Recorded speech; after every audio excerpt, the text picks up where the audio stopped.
Hello बच्चों, विद्यापथ academy channel पर आप सभी का स्वागत है। पिछले वीडियो में हम लोगों ने सीबीएसई बोर्ड का कक्षा 10वीं का हिंदी कोड 002 का पेपर सॉल्व खंड का और ख किया गया था पिछले वीडियो में। आज हम लोग खंड ग को देखेंगे। पिछले वीडियो में ये सब हो गया था।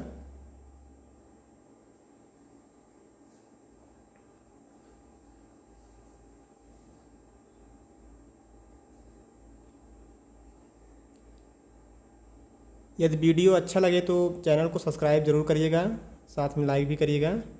आज हम लोग खंड का को देखते हैं। पाठ्य पुस्तक पर आधारित ये प्रश्न है। तो पहले यहाँ पैसेज दिया गया है, पहले इसको पढ़ते हैं, फिर आगे कुछ क्वेश्चन होंगे उसको सॉल्व करेंगे। काशी में संगीत आयोजन की एक प्राचीन एवं अद्भुत परंपरा है। यह आयोजन पिछले कई वर्षों से संकट मोचन मंदिर में होता आया है। यह मंदिर शहर के दक्षिण में लंका पर स्थित है। वह हनुमान जयंती के अवसर पर यहाँ 5 दिनों तक शास्त्रीय एवं उपशास्त्रीय गायन वादन की उत्कृष्ट सभा होती है। इसमें बिस्मिल्लाह खां अवश्य रहते हैं। अपने मजहब के प्रति अत्यधिक समर्पित उस्ताद बिस्मिल्लाह खां की श्रद्धा काशी विश्वनाथ जी के प्रति भी अपार है। वे जब भी काशी से बाहर रहते हैं तब विश्वनाथ व बालाजी मंदिर की दिशा की ओर मुंह करके बैठते हैं। थोड़ी देर ही सही मगर उसी ओर शहनाई का प्याला घुमा दिया जाता है और भीतर की आस्था रीढ़ के माध्यम से बजती है। तो आप लोग गद्य को पढ़े होंगे जिसमें बिस्मिल्लाह खां का ये मिला होगा। इसी आधार पर हम लोग कुछ क्वेश्चन को यहाँ जो दिए गए हैं उसको सॉल्व करेंगे। काशी के संकट मोचन मंदिर में आयोजित संगीत आयोजन की विशेषता है। कथन दिया गया है, यह आयोजन हनुमान जयंती के अवसर पर होता है। यह आयोजन 5 दिनों तक चलता है। यह प्राचीन संस्कृति है। शास्त्रीय एवं उपशास्त्रीय गायन वादन होता है। तो अगर ऊपर गद्य को पढ़े होंगे तो उसमें आपको मिला होगा, यह संकट मोचन मंदिर में होता है और यह हनुमान जयंती के अवसर पर होता है। तो यहाँ पर देखिए पहला आपका ये जो है सही है। दूसरा है यह आयोजन 5 दिनों तक चलता है, तो इसका भी ऊपर जिक्र हुआ है। यहाँ पर यह आयोजन 5 दिनों तक शास्त्रीय एवं उपशास्त्रीय गायन वादन की उत्कृष्ट सभा होती है, तो ये भी सही है। यह प्राचीन संस्कृति है, तो ऊपर यहाँ दिया गया है यह एक प्राचीन एवं अद्भुत परंपरा है। चलिए एक पल के लिए देख लेते हैं, ये तो सही है फिलहाल, लेकिन नीचे ऑप्शन में नहीं दिया गया है कहीं पे। शास्त्रीय एवं उपशास्त्रीय गायन वादन होता है, तो ये भी सही है। तो इस प्रकार देखेंगे तो पहला सही है, दूसरा सही है और चौथा सही है। तो कहाँ पे ये है ऑप्शन, ये आपका ये चौथा, यही विकल्प सही है काका। दूसरा क्वेश्चन देखते हैं। कथन और कारण आर को पढ़कर उपयुक्त विकल्प चुनना है। बिस्मिल्लाह खां मिली जुली संस्कृति के प्रतीक थे। भाई बिस्मिल्लाह खां जो हैं वो एक मुस्लिम थे। अगर मुस्लिम समुदाय से थे तो साथ ही में वे काशी में भी उनकी श्रद्धा थी, तो इसलिए कहा गया है कि वे एक मिली जुली संस्कृति के प्रतीक थे। तो उसका कारण क्या है दिया गया है नीचे। अपने मजहब के प्रति अत्यधिक समर्पित उस्ताद बिस्मिल्लाह खां की श्रद्धा काशी विश्वनाथ जी के प्रति भी अपार थी। तो इसीलिए ये मुस्लिम समुदाय से होते हुए भी हिंदू धर्म को मानते थे, इसलिए इनकी जो संस्कृति थी वह मिली जुली थी। इसलिए यहाँ पे आपका ऑप्शन होगा सही तीसरा। कथन ये सही है और कारण आर उसकी सही व्याख्या कर रहा है। चलिए आगे देखते हैं ग नंबर पे। काशी से बाहर के कार्यक्रमों में बिस्मिल्लाह खां किनके प्रति अपनी आस्था प्रकट करते थे। तो ये आपको ऊपर मिला होगा कि जब भी वे काशी से बाहर के कार्यक्रम में जब बिस्मिल्लाह खां को देखेंगे ऊपर की गद्य में, तो ये काशी विश्वनाथ और बालाजी के प्रति उनकी आस्था प्रकट होती थी। तो इस प्रकार ये दूसरा जो है इसमें सही है। घ को देखते हैं, काशी की अद्भुत और प्राचीन परंपरा कौन सी है? काशी की संगीत का आयोजन करना, या पर्वों के आयोजन, गंगा मेले के आयोजन की, या पशु मेले की। तो अगर ऊपर देखे होंगे तो वहाँ पे आपको मिला होगा पशु मेले की, संगीत आयोजन की। आगे देखते हैं, इस गद्यांश का मूल भाव क्या है? अगर आप इसको पढ़ चुके होंगे तो इस गद्यांश का मूल भाव क्या है? तो इसमें देखिए नीचे दिया गया है, काशी की सांस्कृतिक परंपरा को दर्शाना। दूसरा है बिस्मिल्लाह खां के सांप्रदायिक सद्भाव को दर्शाना। बिस्मिल्लाह खां की संगीत के प्रति आसक्ति को दर्शाना, या बिस्मिल्लाह खां के काशी के प्रति प्रेम को दर्शाना। तो इसमें देखेंगे कौन कौन सा ऑप्शन सही है। तो यहाँ पे देखिए, काशी की सांस्कृतिक परंपरा को दर्शाना, ये सही है, क्योंकि काशी की बात हो रही है, वहाँ की परंपरा के विषय में बात हो रही है। दूसरा है बिस्मिल्लाह खां के सांप्रदायिक सद्भाव को दर्शाना, ये हिंदू और मुस्लिम दोनों धर्मों को मानते थे, इसलिए वही दोनों के बीच का इनका सद्भाव था, इसलिए दोनों, दूसरा भी ऑप्शन सही है। बिस्मिल्लाह खां की संगीत के प्रति आसक्ति को दर्शाना, तो यहाँ पे जो उचित विकल्प होगा आपका यही पहला और दूसरा होगा, क्योंकि इस गद्य को देने का तात्पर्य ही है कि उसका पेपर में क्या कहना चाह रहा है, उसका भाव क्या है। तो भाव यही है कि ये हिंदू और मुस्लिम दोनों धर्म को मानते थे, और दूसरा कि काशी की सांस्कृतिक परंपरा को दर्शाना। तो इस प्रकार पहला और दूसरा ऑप्शन सही है। आगे देखते हैं, निम्नलिखित गद्य पाठों के आधार पर निम्नलिखित 4 प्रश्नों में से किन्हीं 3 प्रश्नों के उत्तर लगभग 25 से 30 शब्दों में आपको लिखना है, जो कि आपके गद्य से आएंगे, और प्रत्येक प्रश्न के लिए 2 नंबर निर्धारित हैं। तो कम से कम आपको 2 बिंदु हर क्वेश्चन में दिखाना है। तो पहला क्वेश्चन है, कैप्टन के प्रति पान वाले ने क्या व्यंग्यात्मक टिप्पणी की थी? तो अगर आप कहानी को पढ़े होंगे तो ये आपको पता होगा कि उसमें क्या व्यंग्यात्मक टिप्पणी की गई थी। तो इसमें आपको कम से कम 2 बिंदु पर आपको लिखना है। तो वहाँ पे आप लिख सकते हैं, नैतिक मूल्यों के विरुद्ध, उस पान वाले की जो टिप्पणी थी वह नैतिक मूल्यों के विरुद्ध था। दूसरा लिख सकते हैं, उसकी यह टिप्पणी व्यंग भाव से भरपूर है। अगर इस दोनों को आप नहीं लिखते हैं, कुछ और लिखना चाहते हैं, तो वहाँ आप ये लिख सकते हैं कि शारीरिक रूप से चुनौतीपूर्ण व्यक्ति का उड़ाया गया उपहास है। तो इस तरह आप कोई भी 2 बिंदु कम से कम आप डालेंगे इसमें, ताकि आपको एक बिंदु के 1 नंबर, यानी 2 नंबर है तो 2 बिंदु होना अनिवार्य है। दूसरा क्वेश्चन है आपका,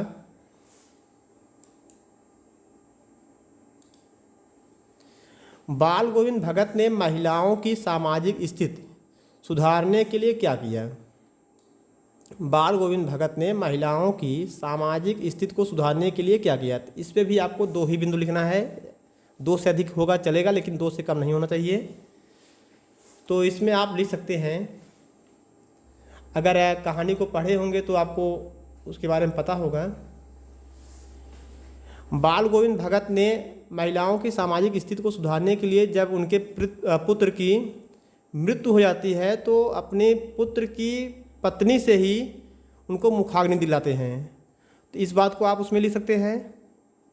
और दूसरा ये भी लिख सकते हैं कि जब उनके बेटे की मृत्यु होती है तो अपनी बहू को बुलाकर और उसके भाई को भी बुलवाते हैं, और उसके भाई को एक आदेशात्मक स्वर में कहते हैं कि इसकी दूसरी शादी करवा दीजिए।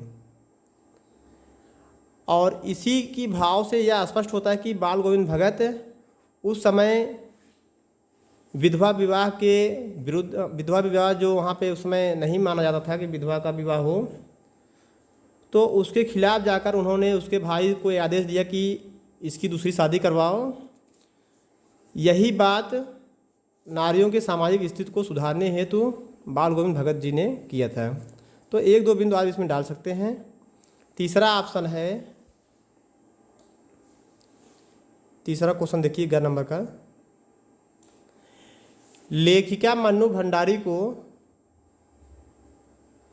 साधारण से असाधारण बनाने में उनकी प्राध्यापिका शीला अग्रवाल, उनकी प्राध्यापिका यानी प्रिंसिपल थी शीला अग्रवाल की क्या भूमिका थी, इस पर आपको प्रकाश डालना है। तो इसमें भी आपको कम से कम 2 ही बिंदु डालेंगे, कोई 3 ही क्वेश्चन करना है, जो आपको तैयार हो वही 3 क्वेश्चन करिएगा इसमें। तो इसमें आप डाल सकते हैं कि पहला बिंदु कि अनेक महत्वपूर्ण लेखकों को पढ़ने का सुझाव देकर मन्नू के चिंतन और मनन को संवारा, ऐसा लिख सकते हैं। दूसरा लिख सकते हैं कि उन्हें साहसी और आत्मविश्वासी बनाया। अगर और कुछ लिखना चाहते हैं तो लिख सकते हैं देश के स्वतंत्रता आंदोलन में सक्रिय भागीदार बनाया। इस तरह कोई भी 2 बिंदु आप डालिएगा उसमें। लास्ट इसका घ क्वेश्चन देखिए। आज का भौतिक विज्ञान का विद्यार्थी न्यूटन के समान सुसंस्कृत नहीं है। तो संस्कृत पाठ के आधार पर स्पष्ट करें कि लेखक ने ऐसा क्यों कहा है। तो संस्कृत पाठ को बड़े ध्यानपूर्वक पढ़िएगा। तो उसमें जब उसको आप पढ़ेंगे तो उसमें देखेंगे कि आज के समय के जो बच्चे हैं वे अपने बुद्धि और विवेक के बल पर न्यूटन की तरह कोई नया आविष्कार नहीं कर पाए हैं। तो 1 बिंदु आप इसको डाल सकते हैं। दूसरा बिंदु ये भी डाल सकते हैं कि आज का विद्यार्थी जो है वह न्यूटन के सिद्धांत के साथ साथ अन्य बातों का भी ज्ञान रखता है, लेकिन अपनी बुद्धि के बल पर कोई नया आविष्कार नहीं कर पाया है। तो 1-2 बिंदु आप इसमें डाल देंगे अपने हिसाब से, क्योंकि हर एक बिंदु पर 1 नंबर है तो 2 नंबर का है, 2 बिंदु कम से कम होना चाहिए। अब अगला देखते हैं, ये आपका काव्य है जो पहला ही है। ऊधव तुम हव अति बड़भागी, अपरस रहत स्नेह तगा तय नाहिन मन अनुरागी। पुरैन पात रहत जल भीतर ता रस देह न दागी। ज्यों जल माह तेल की गागरी, बूंद न ताको लागी। प्रीत नदी में पाँव न बोरियो, दृष्ट न रूप परागी। सूरदास अबला हम भोरी, गुर चाटी जोपागी। अगर इस काव्य को आप पढ़े होंगे तो इसका अर्थ भी आपको पता होगा, क्योंकि अर्थ पता होगा तभी आप नीचे के क्वेश्चन जो उस पर आधारित हैं तभी कर पाएंगे।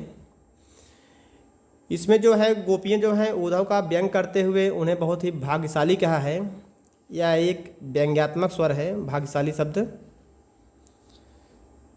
उन्होंने उन्हें इस प्रकार से व्यंग करते हुए उनको भाग्यशाली बताया है कि कहते हैं कि श्री कृष्ण जो कि उद्धव के बड़े ही परम मित्र थे, उनके पास रहकर उनके प्रेम को प्राप्त नहीं कर पाए, इसलिए गोपियाँ उद्धव को बहुत ही भाग्यशाली बता रही हैं।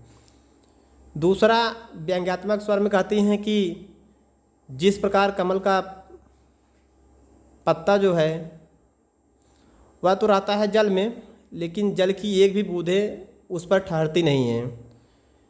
इस प्रकार है बताती वो कहना चाहती हैं भाई आपके पास श्री कृष्ण का प्रेम था, श्री कृष्ण थे, फिर भी आप उनके प्रेम को नहीं प्राप्त कर सके। आप उस कमल के पत्ते के समान हैं जिस पर जल की एक भी बूंदें नहीं ठहर सकती हैं। और आगे कहते हैं कि आप उस गागर के समान हैं, मिट्टी से बने हुए उस पात्र के समान हैं जिस पे तेल लगा दिया जाए तो उस पर जल नहीं ठहरता, अर्थात आप उसी के समान हैं। आपको श्री कृष्ण का प्रेम नहीं मिला, प्राप्त हुआ। आगे उनसे और भी अधिक व्यंग करते हुए कहती हैं कि श्री कृष्ण के प्रेम रूपी नदी आपके पास हो और आप उसमें पैर तो डालना दूर, आप स्नान तक नहीं कर सके और उस पर आपकी निगाह नहीं गई कि उन्हें उस प्रेम को कैसे प्राप्त किया जाए जो कि आपके पास था। और लास्ट में गोपियाँ कहती हैं कि हम सभी बहुत ही भोली भाली अबला यानी नारी हैं जो कि हम उनके प्रेम को उसी प्रकार प्राप्त कर लिए हैं जिस प्रकार एक चींटी गुड़ के मिठास को पाने के लिए गुड़ को तब तक चाटती हैं जब तक उसे समाप्त नहीं कर देती हैं। तो उसी प्रकार हम सभी ने उनके प्रेम को प्राप्त कर लिया है। तो आइए इस पर आधारित जो क्वेश्चन है उसको देखते हैं। उपयुक्त पद में वक्ता और श्रोता क्रमशः हैं। पहले वक्ता दिया गया है, फिर श्रोता दिया गया है। कौन वक्ता है, कौन श्रोता है? वक्ता यानी बोलने वाला, जो इस पद को कहा है, और किससे कह रहा है, वह श्रोता है। तो यह गोपियाँ कह रही हैं, और किससे कह रही हैं? उद्धव जी से। तो इस प्रकार से ये क्वेश्चन नंबर जो है दूसरा आपका सही होगा, गोपियाँ और उद्धव। अगला देखिए,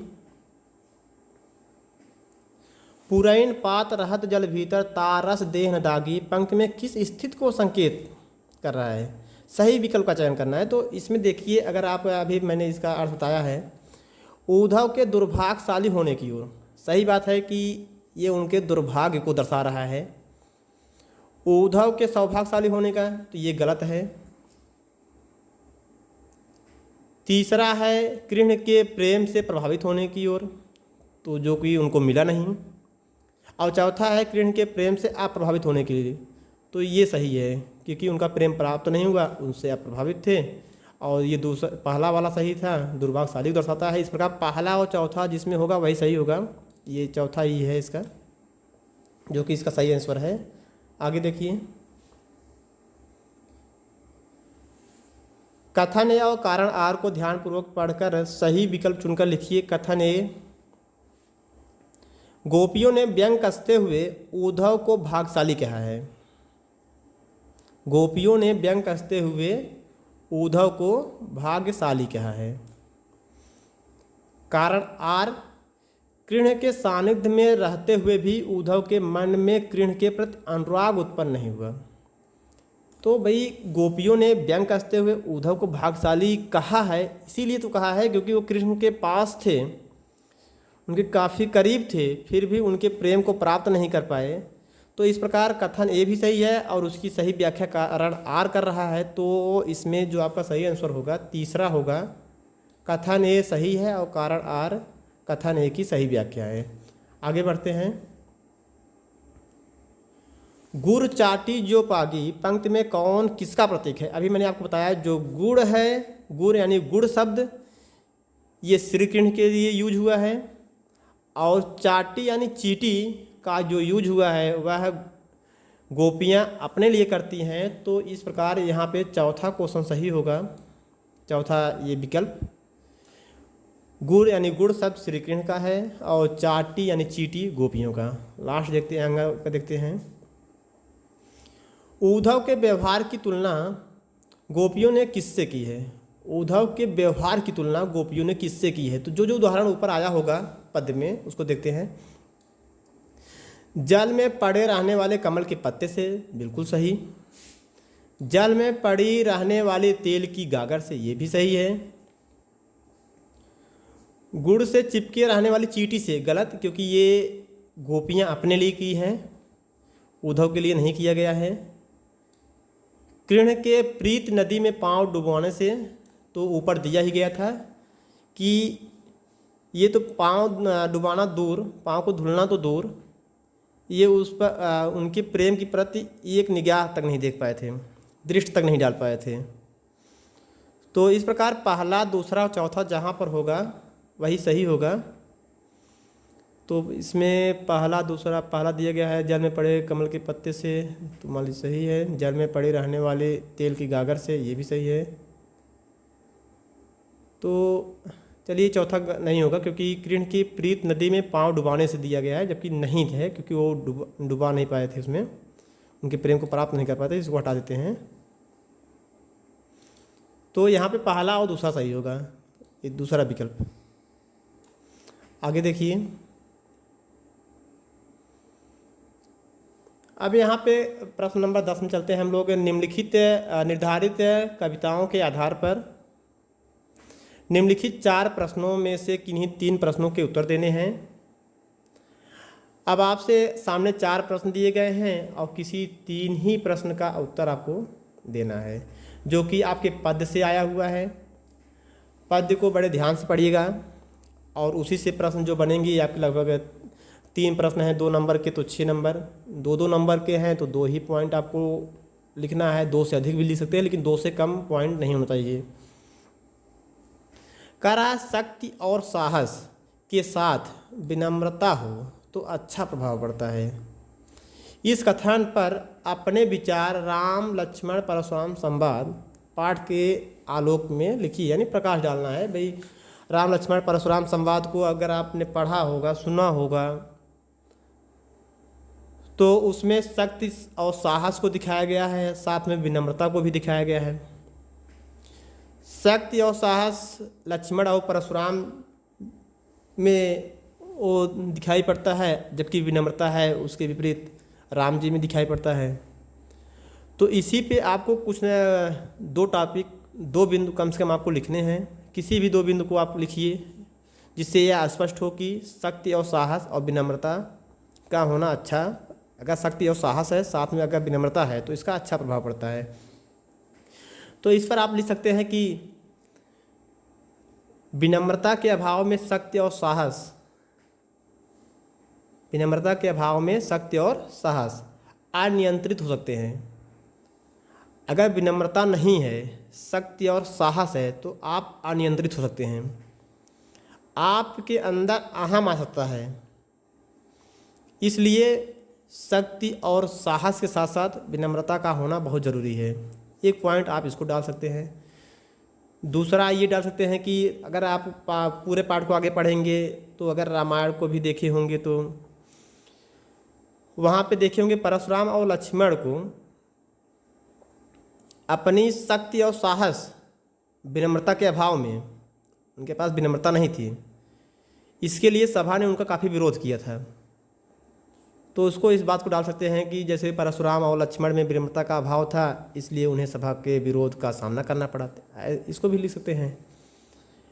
और आगे दिखाना चाहते हैं, जबकि इसके विपरीत राम जी में शक्ति और साहस था, साथ में विनम्रता भी थी, इसलिए सभा ने उनका क्या किया, सम्मान किया था।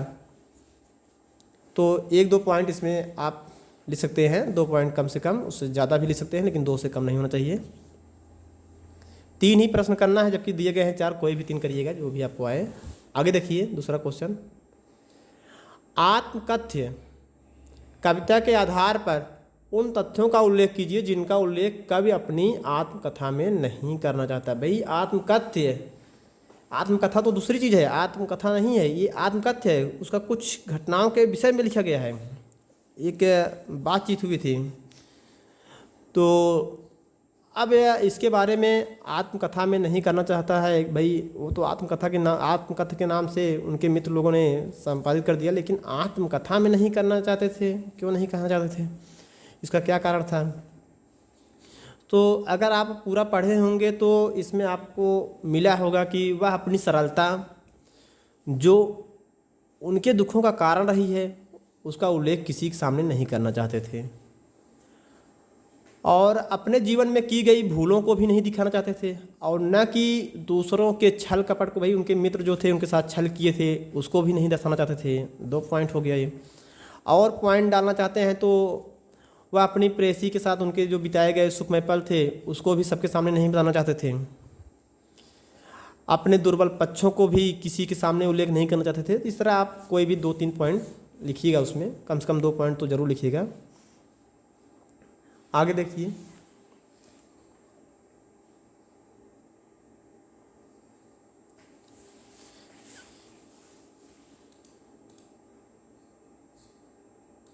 चीर प्रवासी मैं इतर मैं अन्य, कवि ने स्वयं को चीर प्रवासी, इतर और अन्य क्यों कहा है? यह दंतुरित मुस्कान कविता के आधार पर लिखी। भाई यह दंतुरित मुस्कान कविता जो है बहुत ही अच्छी कविता है, इसे बार बार पढ़िए, और इसे लगभग हर बार प्रश्न बने हुए हैं। इसमें जो कवि है वो अपने आप को चीर प्रवासी, मैं इतर या मैं अन्य इसलिए कहता है क्योंकि वह एक घुमक्कड़ प्रवृत्ति था। घर पर बहुत ही कम रुकता था, ज़्यादा करके बाहर घूमता था। अब घुमक्कड़ प्रवृत्ति के होने के कारण उसका जो जीवन था वह प्रवासी जीवन था। वह अपने बच्चे के लिए क्या था, अपरिचित था, इसलिए उसने अपने आप को चिर प्रवासी मैं इतर कहा। मैं अन्य, क्योंकि वो अपरिचित था, उसका बच्चा उसे पहचान नहीं रहा था, इसलिए कहा। और अगर कोई अपरिचित व्यक्ति घर पर आए तो उसे एक अतिथि के समान देखा जाता है, तो इसलिए कवि एक अतिथि की तरह बहुत दिनों पश्चात लौटा था, इसलिए वो अपने आप को ऐसा कुछ कहा। तो कभी कोई भी 2-3 पॉइंट आप डालिएगा इसमें। आगे देखते हैं। वर्तमान में संगत कार्य जैसे व्यक्तियों की प्रासंगिकता स्पष्ट कीजिए। संगत कार्य का मतलब समझते हैं आप लोग, पर्दे के पीछे रहकर अभिनय कर रहे जो भी व्यक्ति जो मुख्य रूप से सामने है, पर्दे के सामने है, उसका पर्दे के पीछे से हेल्प करने वाला ही जो है वो संगतकार कहलाता है। कभी कभी आप लोग देखते हैं कि कभी गायक रहते हैं तो उनके पीछे भी 1-2 लोग खड़े रहते हैं। गायक रुक जाता है तो वो लोग अपना गाना शुरू कर देते हैं। तो ये जो पीछे से दोहराते हैं उसी को संगतकार कहते हैं। अब इनका क्या महत्व है, इसी पर आपको कम से कम 2 बिंदु में लिखना है। तो आप इसमें लिख सकते हैं, संगतकार जैसे व्यक्ति अपने से प्रसिद्ध या महान व्यक्ति की सफलता में स्वयं को पीछे रखकर अपनी मनुष्यता का परिचय देते हैं। दूसरा ये लिख सकते हैं कि भाई ये सदैव अपने त्याग से दूसरों को आगे बढ़ाने में सहायक बनते हैं। अगर और कुछ लिखना है तो लिख सकते हैं कि ऐसे व्यक्ति जो है समाज के हर छोटे बड़े कार्य में सहायक की भूमिका का निर्वहन करते हैं, क्योंकि ये सामने वाले की क्या करते हैं, सहायता करते हैं। उसकी जब आवाज़ रुकने लगती है तो उसको ढाढ़स बढ़ाते हैं और ये बताने का प्रयास करते हैं कि हम आपके साथ हैं। आगे देखिए, ये 11वां क्वेश्चन जो है, जो इसके साथ है एक अन्य हिंदी की जो पुस्तक है, पूरक पाठ्य पुस्तक है, उससे ये क्वेश्चन पूछे जाएंगे, जो कि 3 प्रश्न पूछे गए हैं और साथ में 2 प्रश्न करने रहेंगे। और 8 नंबर का है, जो कि 4-4 नंबर का 2 नंबर है, 2 क्वेश्चन है 4-4 नंबर का, तो कम से कम ऊपर 2 नंबर का था 2 पॉइंट।